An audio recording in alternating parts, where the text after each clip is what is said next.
আগামীকাল খাল খনন কর্মসূচির উদ্বোধন করতে দিনাজপুর যাচ্ছেন প্রধানমন্ত্রী তারেক রহমান। এই মুহূর্তে দিনাজপুরের কাহারোল উপজেলার বলরামপুর সাহাপাড়া খাল এলাকায় আছে প্রতিনিধি ভুবন সেন। বিস্তারিত জানতে যুক্ত হচ্ছে তার সঙ্গে। ভুবন সেন, কালকে একটি বিশেষ দিন, নির্বাচনের প্রতিশ্রুতি অনুযায়ী খাল খননের কর্মসূচি উদ্বোধন করতে যাচ্ছেন জনাব তারেক রহমান। একটু বিস্তারিত জানাবেন, সেখানকার প্রস্তুতি কেমন চলছে?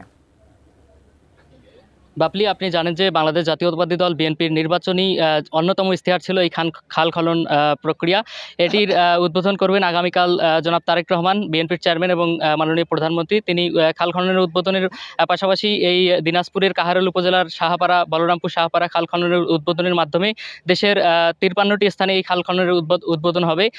এই মুহূর্তে খাল খননের যে জায়গা রয়েছে বলরামপুর সাহাপাড়া, এই মুহূর্তে সেখানে রয়েছেন পানি সম্পদ মন্ত্রণালয়ের মাননীয় প্রতিমন্ত্রী ফরহাদ হোসেন আজাদ। তার সঙ্গে কথা বলবো, তিনি সকাল থেকে এখানে রয়েছেন।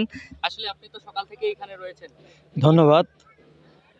আমরা সকাল থেকেই না, আমি গত 12 তারিখ থেকে এখানে অবস্থান করছি এবং এর মধ্য দিয়েই আমাদের মাননীয় প্রধানমন্ত্রী, আমাদের নির্বাচন ইশতেহার ছিল আমরা সরকার গঠন করলে সারা বাংলাদেশে 20,000 কিলোমিটার নদী, খাল, জলাশয় পুনঃখনন করব এবং যার মধ্য দিয়ে শহীদ প্রেসিডেন্ট জিয়াউর রহমান যেভাবে 1977 থেকে 80 সালে খাল কেটে খাদ্যের স্বয়ংসম্পূর্ণ করেছিলেন বাংলাদেশকে এবং খাদ্য রপ্তানি করেছেন, সেটাকেই অনুসরণ করে আমরা আগামী দিনে খাদ্যের স্বয়ংসম্পূর্ণ এবং আমরা খাদ্য রপ্তানি করতে চাই। তারই ধারাবাহিকতায় আগামীকালকে মাননীয় প্রধানমন্ত্রী এই দিনাজপুর জেলা কাহারোল উপজেলা বলরামপুরের সাহাপাড়ার 12.20 এই যে খালটি উনি পুনঃখনন করবেন।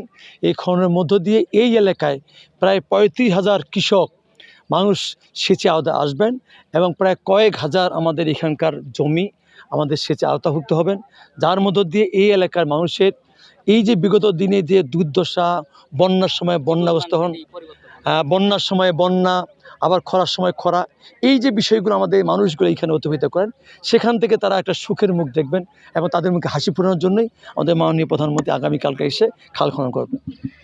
বাপলি, আমি কথা বলছিলাম মাননীয় পানি সম্পদ মন্ত্রীর প্রতিমন্ত্রী ফরহাদ হোসেন আজাদ।